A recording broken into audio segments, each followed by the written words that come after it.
What is up, Sooner Nation? I am Casey Mallon, and you are now, come on, in a Sooner state of mind. Make sure you subscribe on Apple Podcast and Spotify. Basketball fans, it's that time of year again. The NBA is back. From opening tip-off to buzzer beaters, BetOnline has you covered with the best odds, biggest promotions, and live in-game betting on all your favorite teams. This season, every game matters. BetOnline has every stat, matchup breakdown, and live odds to bet on during the game. And it's not just the NBA. BetOnline has odds on everything from football to MLB playoffs, NHL to political props. Head to the website today to get in on the action with America's most trusted site for online wagering. Bet online, the game starts here. Sooner state of mind, family, what is good?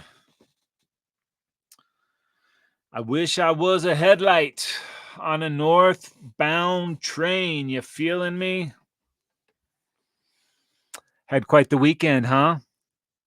Got blowed out by the Cocks in Norman on homecoming. Saw JFA get back into the game. And then we saw Seth Littrell get fired. So going to hop around in this show today. I guess let's go back to the beginning. First thing, well, not the first thing, but the last step to make everything else transpire. South Carolina comes to town.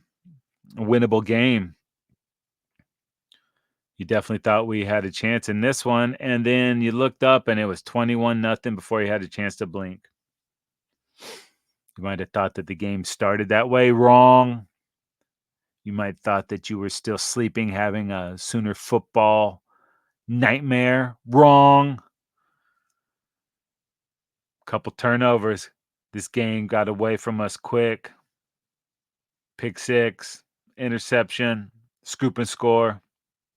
It was brutal. And just like that, 21-0, and the Sooners could never get back into this thing. About a quarter was enough for BV to pull Michael Hawkins. Jackson Arnold got back in there, played pretty decent. 18-36, 225, and a touchdown. But it was tough sledding against the Gamecocks there. Their defensive ends are sick. That defense was causing issues on the day. 9 sacks and 13 TFLs. Brutal. Seemed like every time Sooners were in a third and long, those cats were just lighting us up. Very little resistance. It was a rough day. And that's unfortunate because this was a game the Sooners could have won. If we don't spot them, the points, and make their offense have to at least travel the field to try to score, it's probably a different game. Maybe they took it a little easy in the second half, or maybe we locked down. But I'll even give them the score. They go down there, you take those 14 away, and then, we're looking at a much closer game. Although we still have to get a lot more going on offense, but at least there was some signs of life, but apparently not enough because Seth Littrell was removed from his duties after this game with good reason. But let me get back to this thing. Let me find some positives here before we move on. I thought that this was the best running game of the season. Still no huge plays. Our longest run was 15 yards, and that was by Jackson Arnold. Our longest run by a running back was 11 yards, Javante Barnes. And it's just not there yet, but at least there was a pulse, a heartbeat. You saw a little bit of it happening. So maybe that's something they can build on. And, for Arnold to come in everybody said he's stayed locked in. He's been helping. He's been a good teammate during all this, and his opportunity came again, and he went out there and tried his best to get him in there. I saw some stuff that I liked. I liked them moving him out and kind of letting him throw on the run a little bit there. So I think there's stuff we can build on there too, but the line has got to get better. Good Lord, getting our boys killed back there. And the tight end blocking, atrocious. So maybe this change is going to do some good. Seth Littrell removed from his duties on Monday. BV had seen enough. I think we all had. So he did make the move early in the week, and it just was not good enough. You know, there's a standard at Oklahoma, and it wasn't meeting it. So, you know, post game, Seth Littrell at the podium said, most coaches who have been in this profession long enough know you're going to have some ups and downs. That's why when things are great, you better humble yourself, because at the end of the day, it can go sideways real quick. And it did. People have been clamoring for this move for pretty much since the season started. I don't know if you know this or not, but Sooner Nation can fly off the handle a little bit extreme, but I think this change was warranted. I didn't know that BV would make the move during the season, but I think he had his hands tied. I think he really had to do it. Risk of losing the locker room, losing some of that NIL support. And BV said a lot goes into making those kind of changes. Over the last several months, there's been a body of work. And when you look at all of it and you evaluate it, and obviously we haven't played winning football on offense, so you always go back and look at why. There's certainly issues from a roster standpoint and injury standpoint, and those are very real. But at the end of the day, you look at if we continue to do what we've been doing, there's a good chance we're going to continue to have the same results. So that was it. Littrell's out of there. Joe Jon Finley will be promoted from co-offensive coordinator to offensive coordinator. We'll get a chance to see what he does with the play calling. And if the play out of the tight ends is any indication of what we're going to get out of Joe Jon, then it's not going to be very good. But it was a change, and I do think this is temporary unless something crazy happens, which I don't anticipate, but stranger things have happened. But you make this move during the season, and number one, you show everybody around the program that you mean business, and you're not going to accept what had been going status quo. Number two, it lets people know that this gig will be available for next season. And this is a highly coveted position. It worked out last time. The coach brought in, you know, a new offensive coordinator after firing somebody that the university had ties with. Guess I'm putting dirt on Joe Jon a little prematurely, but I can't imagine that he does enough to keep this job, especially with how much pressure is on this program to win, especially as you look around what's happening in the SEC. There was high expectations on the Sooners this year. We had this championship level defense, and now it is just not happening on offense. So I expect a move in the offseason.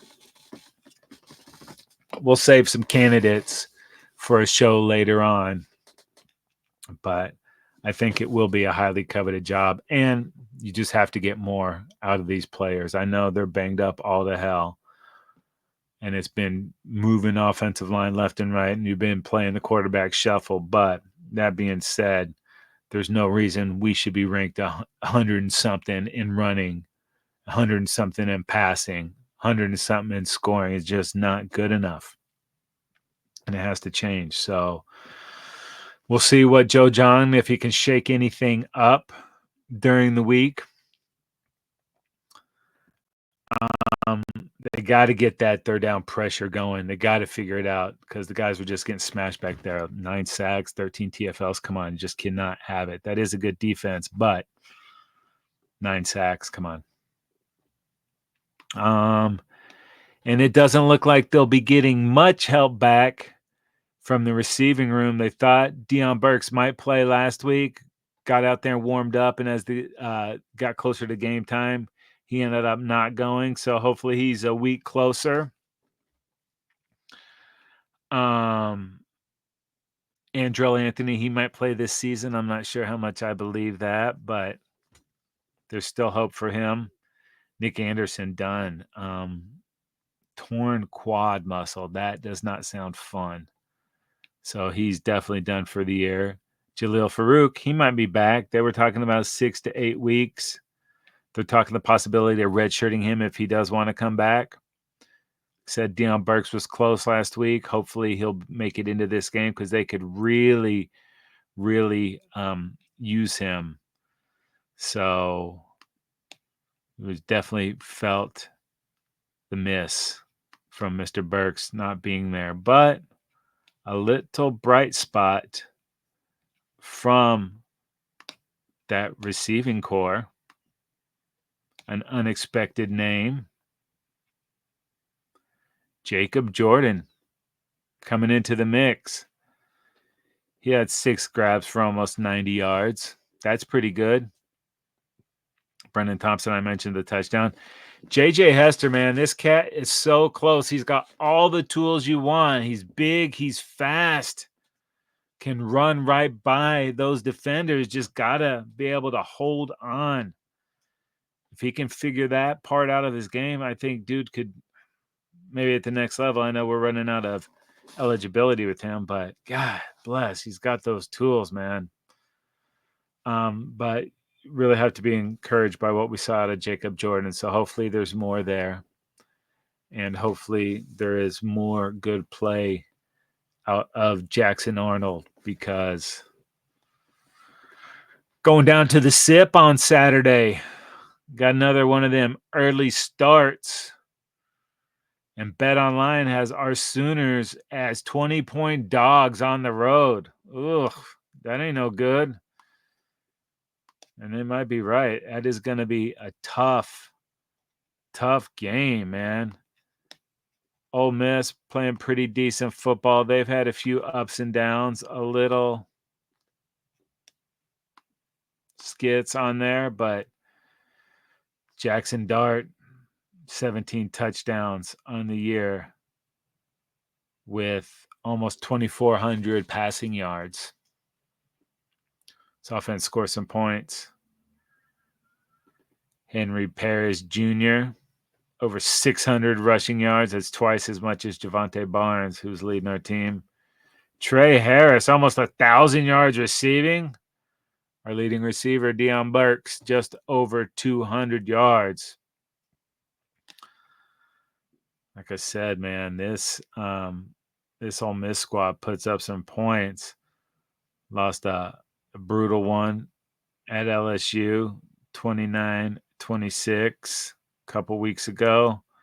Smashed this South Carolina team 27-3 that came in and smashed the Sooners. So Ole Miss is at the point, well, we're at the point too, where they can't lose any more games, but I'm not sure they're going to be in the mix for anything there anyways. But you know, Lane Kiffin will have something dialed up. It's gonna be a rocking crowd there. It's gonna be a very tough place to play, and we're gonna need some points. Can we get any of that stuff fixed in a week? Ooh, I just do not know. So it could be another long day. I don't remember the last time the Sooners were 20-point dogs. That is not good. So maybe we start playing even more of the young guys, get them in, and see what they can do. Do we have a little Sooner magic on the weekend? I do not know. That is going to be a tough game. So we got to figure out how to get a couple wins on this schedule to even get bowl eligible, because you want those practices. I don't care what bowl game we're going to. It's not going to be a great one, but if we can get a couple more wins, then we can get those winter practices in. They are huge. So how do we get in and win this game? Can we shut these guys down that are running for 200 yards a game, that are passing for almost 400 yards a game. I mean, on paper, it does look like it's a 20-point blowout. But that is why they play the damn football game. It is going to be tricky.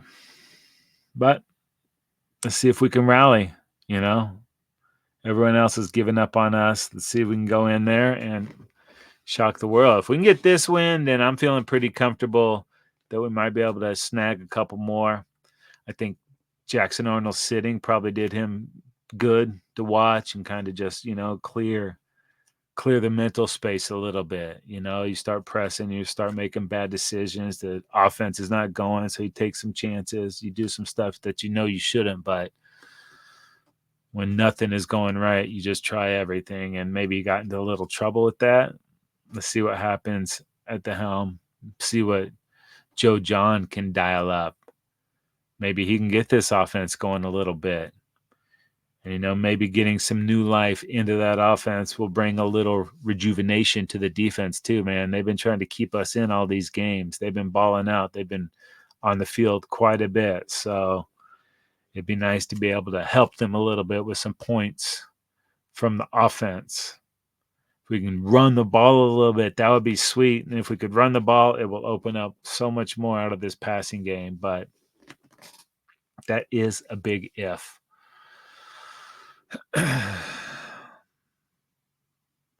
So, lots of changes coming with this program. So I am excited again. We got to figure out how to get through the end of this season, try to grab a couple more dubs, and then we'll go from there. There was some other good action last week as well. DG and those Oregon Ducks, they moved to number 1 with the 35-0 spanking of the Purdue Boilermakers. DG's looking pretty good over there in that green and yellow. I'm not going to front. Oklahoma State, we talked about it. If they could figure out a way to win that game, maybe that would turn their season around, and it looked like they were gonna. But BYU said, The last touchdown in the last minute to get that 38-35 victory. BYU now 7-0, sitting at 13. I don't know if they have. Let me look. Do they have Iowa State on their schedule? Because that would be pretty neat to see those guys match up before a potential Big 12 championship, because the loser of that game will be out. And I don't think the Big 12 gets 2 teams into the playoff. I just don't think it's going to happen. Maybe it will. I don't know. Let's see. Ooh, they get to skate. They do not have to play Iowa State. So maybe those guys will both go into that Big 12 championship undefeated. That would be kind of kinky, right? I think Iowa State's, they had to fight to get their win too, but they were able to do it. 38-35 over UCF. Some late heroics. Rocco. All right, Rocco. Doing good work there, man. 24 second half points to stun UCF. Wow. Speaking of stunning, it wasn't all bad on Saturday. There was some good too. Maybe not in Norman, but there was some good. Georgia goes down to Austin and spanks those Longhorns 30-15. Oh, they cannot handle success. Everybody and their mother was talking about, Texas, blah, blah, blah. 1 quarter of scoring, 2 touchdowns, and that's it. That Georgia defense showed up, man. They were balling out, and I loved watching that game. There was a little moment in there that it felt like Texas might get back into it, but it was not meant to be. Oh. And that is why Oregon is now the number 1 ranked team in the country. Bama goes down to Heupel's Vols 24-17. Get a few picks off of Jalen Milroe. Bama's not used to this. What is going on there? I'm sure that the fan base that's flipping out. It's not so easy when you don't have Nick Saban, is it? Huh? Coming back down to earth a little bit. Sorry, Tide, not sorry. On the other side of that, dude, LSU looks like they're heating up. They lost to USC to open the season, and all they've been doing since then is win. And they went and blowed up Arkansas 34-10, starting to turn around. LSU, I feel like, is a team that can be in the mix when all is said and done. So impressive win by LSU last week. Indiana destroyed Nebraska. Indiana is 7-0, people. What do you think about that? I've not got to see them play, but I am very interested in seeing how they do once they get into the thick of their schedule. Nebraska is not as close as we thought, but still fun. Missouri snuck out a win against Auburn, was down late, scored 15 fourth-quarter points to steal that win. We'll be seeing those bozos. I think it's next week. That's a winnable game. See what happens this week first. The way the injuries have gone, who knows? But that's definitely a winnable game there. But overall on the season, man, disappointment. Had big expectations. I knew it was going to be tough, and I thought we'd probably drop 2 games at least. Could see it 3. Just didn't think it would be like this. But, you know, they made the change. BV did it. So you gotta be stoked about that. They recognize the problem and they're going to move on. And then he's really got to nail this hire. And I think it's a perfect opportunity to get a young up-and-coming OC in there and kind of mold. We have some QBs lined up now. Hopefully JFA stays in the mix. I think he will. I think Hawk is going to stay in the mix too. Kevin Speary come in after that. So lots of talent there. But for the immediate future, offensive line has to play better. Running game has to be better. Tight ends, you must block in the run game and catch the ball when it's thrown to you.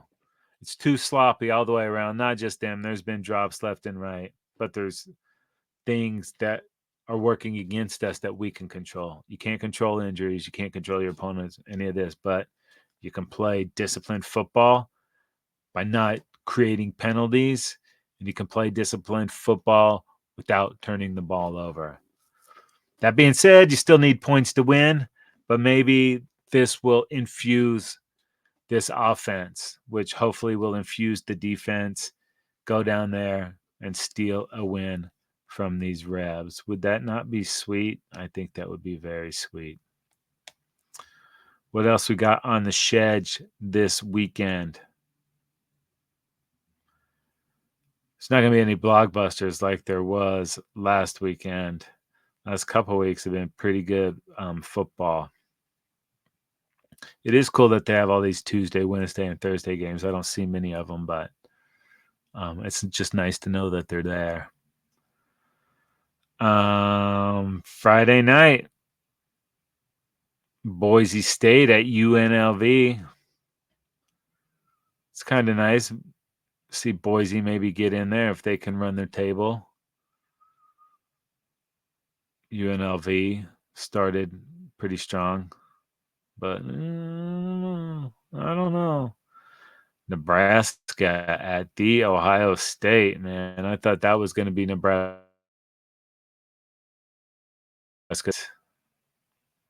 They failed the Indiana test, so this Ohio State test might be a little bit worse. Notre Dame at Navy, baby. Wow.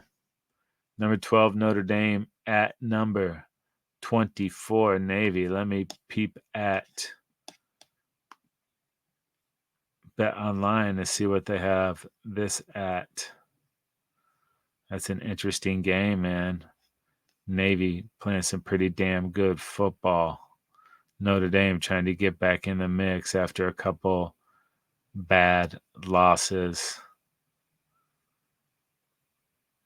Oh, there's Nebraska 25.5. Ooh. Notre Dame 13-point favorites against the Shipmen. Interesting. Interesting there. I might have to take a further look at that one because I like that. I like those points for Navy. What else we got? Ooh, number 20, Illinois at number 1, Oregon. If Oregon is not paying attention, Illinois played pretty good football this year. That is a tough place to play, man. They just handled Ohio State there, so I think they handle Illinois, but at least it's a game of 2 ranked teams. BYU at UCF, see if they can stay undefeated. Number 21, Missouri. And number 15, Alabama. Bama's been reeling, man. They could have lost to South Carolina too. So if they lose to Missouri at home, the board, bro, you better run, dog. They're going to come in with the pitchforks, coming to get you. It's just not acceptable down at Bama. That's a pretty big game for those guys. See if Texas can bounce back against Vandy. I hope that's easy like Sunday morning and they pop those stupid horns 2 in a row. I will laugh.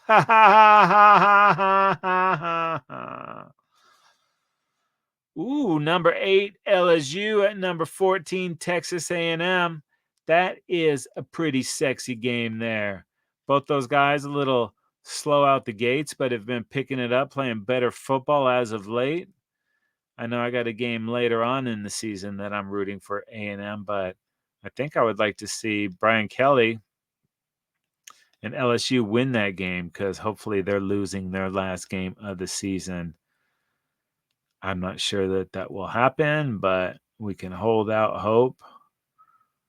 Bama's 13.5-point favorites over Missouri at home, so we'll see if they can cover that one. Oregon, 21.5-point favorites in this one.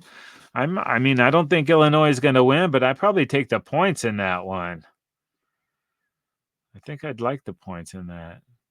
Texas 18.5 favorites over Vandy. How are they going to respond to their first bit of adversity? What happens if Quinn Ewers struggles in this game? He got benched last game for a little bit to kind of calm his nerves down. What happens if they go in there and Vandy gets up on them? That would be a strange turn of events, huh? Very interesting. A&M, 2.5-point favorites over LSU, too.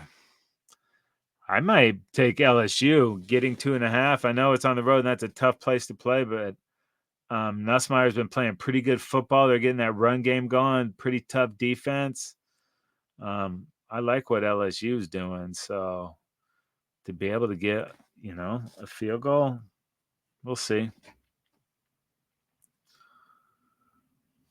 Penn State, 6.5 over Wisconsin. Tawee Walker, man. Damn, don't we miss his running style?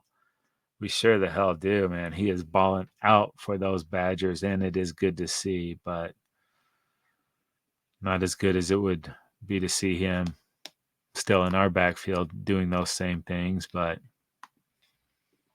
I didn't anticipate our run game struggling like this going into the season. I mean, I didn't anticipate a lot of the crap that's been happening.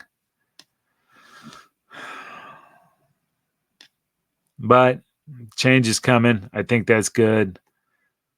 I don't know if Seth was in over his head or there was just too many injuries and it had to be a fall guy, but I don't feel like there's been a lot of cohesion in the game plans. I don't feel like there's anything. I'm like, okay. So this is going to be a tough game, a winnable game.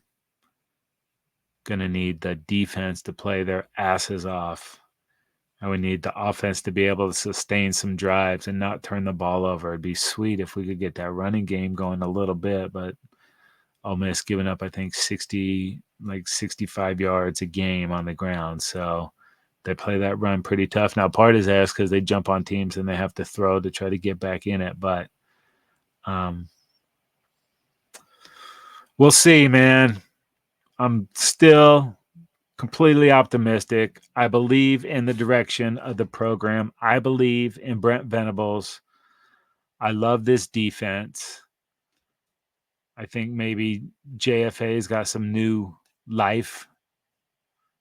But we got to be able to run the ball, and we got to be able to just block. We should be able to do the simple things, and so far that has not happened. Maybe this is a wake-up call for everybody.